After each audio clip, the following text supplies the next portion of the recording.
The Warthog in the Halo franchise remains an epical vehicle in all of video game history, and I do not tread lightly on that statement. However, the Warthog in Halo multiplayer, I believe, is misused for its primary function. This one-bomb assault round on Halo 2 Anniversary was performed as perfectly clean as you could ever hope for on offense, because once I Pez dispensered the one and only defender, we scored, and it was thanks to the haste of the Warthog driver on my team. Despite the various Warthog driver's possibilities, being a bomb carrier chauffeur in this example, I believe the main purpose of the Warthog driver is not to destroy, but rather to distract. Here is what I mean by that.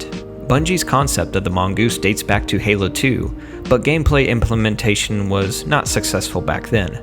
Once the Mongoose successfully emerged into the Halo franchise, it was clear that the Mongoose, being quick and nimble, allowed you to hit the apex of certain turns in a multiplayer map, giving you those few extra seconds as an advantage over your opponent. The Warthog, on the other hand, can hit the apex of certain turns and can overcome terrain in which the Mongoose cannot, but the Warthog is much more cumbersome than the Mongoose. Since the Warthog has more torque than the Mongoose, you may not make a turn as quickly as you'd like. Of course, the more you practice driving in Halo, the better you get. But if a majority of Halo players were to use the Mongoose as the vehicle of choice for driving a player with an objective, such as a bomb or a flag, then I believe Halo players will start using the Warthog more as a distraction or a last resort option.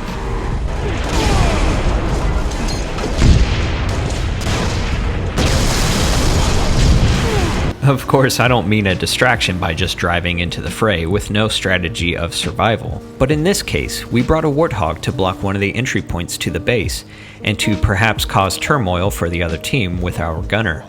It worked in the first round, but not in this round.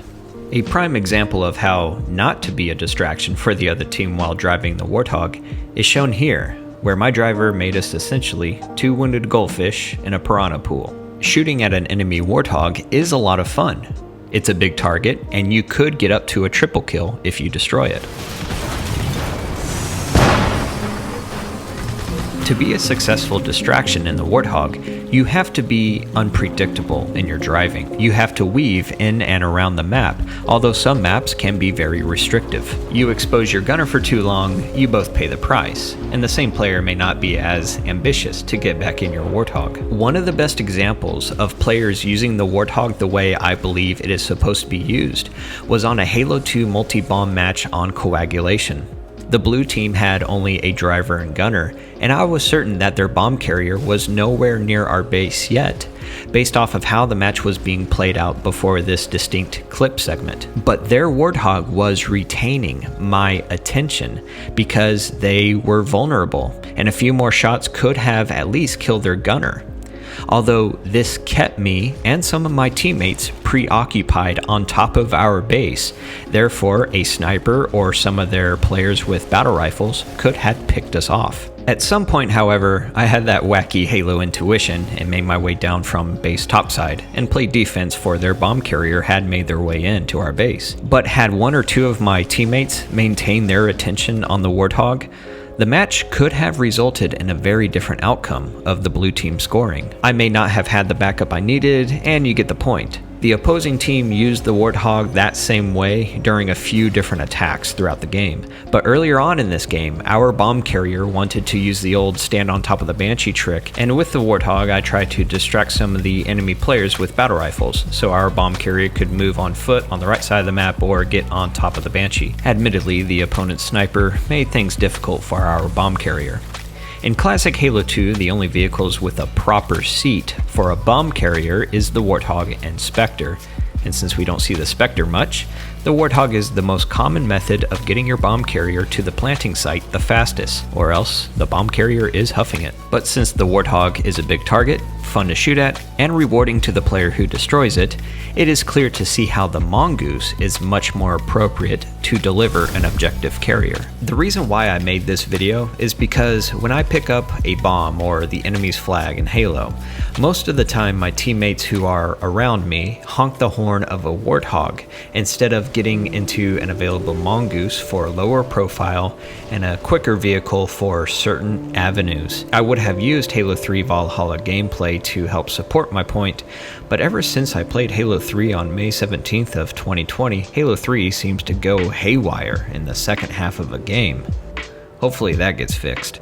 Searching for information of the more vicious Gauss Warthog on Halopedia, a chart shows the Gauss Warthog's top role is reconnaissance. This is interesting to me because it's not as if the roles are in alphabetical order, and they don't have the top role being anti-vehicle like I thought the Gauss Warthog would. Instead, it's reconnaissance. In Halo multiplayer, you can call out to your teammates where the opponents are as you drive past them in a Warthog and fire rounds at the enemy. That is a form of reconnaissance if you put it into a formal perspective. To take away the point I'm making in this video, as a Warthog gunner and driver, you shouldn't always think that you have to eliminate every single enemy player that you see, but rather expose the enemy players' positions for your teammates to pick off. You and the Warthog are more so distracting the enemy players, and not always picking up the bomb carrier or flag carrier because of the risk of being a larger target. Let that be the job of the small, nimble Mongoose. Though I will admit, the Gauss Warthog in Halo 3 and Halo Reach has turned the tide for so many games that I've been involved in by eliminating players from across the map in one shot. I recognize how effective each Warthog variant can be with its own firepower, but after playing Halo for nearly 2 decades, I've found that the Warthog is some dangerous eye candy on the virtual battlefield, meant to distract players so that if you are on foot, you can pick off those overwhelmed and Warthog-weary opponents. If you are driving a Warthog with a gunner in Halo Reach or in Halo 5 Guardians, keep your eyes on the gunner's barrels as they start to overheat. The gunner has their own temperature gauge, but as the driver, when you see the gunner's barrels turn an orange-red hue, that's a clue to you to evade into cover and to get your gunner's shields recharged, not to continue driving around the enemy. This helps support the method of the Warthog being more of a distraction and forces more depth-driven, methodical gameplay. But how does the Warthog hold up as an everyday use vehicle? Well, as rugged as it is, there is some nice interior upholstery. But let's wait until nighttime.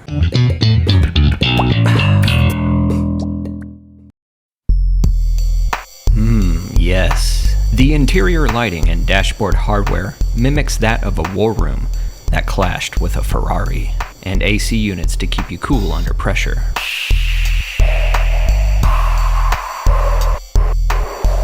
Strong armored plates on the outside, nice cushions on the carbon fiber seats. 4 fuel containers allow you to add 80 liters of petrol to the AMG engine. No matter where you go in the Warthog, you'll be covered with the already installed Global Positioning Roadside Assistance System. The Warthog will run you just north of $2.5 million, but with just 17 easy payments of $147,059.82, the Warthog can be yours to drive today. Ask your local dealer for details. This has been Beelzebub's Buns channel. Thank you very much for watching this video, and I will see you in the next one.